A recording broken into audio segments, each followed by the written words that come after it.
Hi, I'm Crispy. Have you ever had mangoPi? No, not pie, but pie.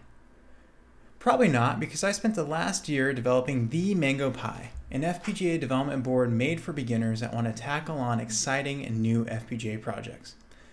And I know this is true because I was a beginner. 2 years ago, I started searching for an FPGA development board for beginners that not only had all the features I needed to do the projects I wanted to, but also the necessary tutorials in order for me to understand how to do the projects. But after a year of searching, I came up with nothing. So I decided to go off the deep end and make my own. The mangoPi is a fully featured FPGA development board, but with a Raspberry Pi compute module directly interfaced with a powerful Xilinx FPGA. Now this will allow the mangoPi to tackle some pretty cool projects, like a cryptocurrency miner, robotic spider, even a 3D printer controller.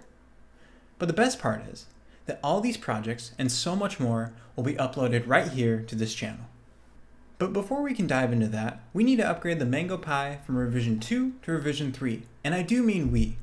I'll be posting a video series where you'll get a bird's eye view of my PCB design process. Thank you so much for watching, and I'll see you in the next video.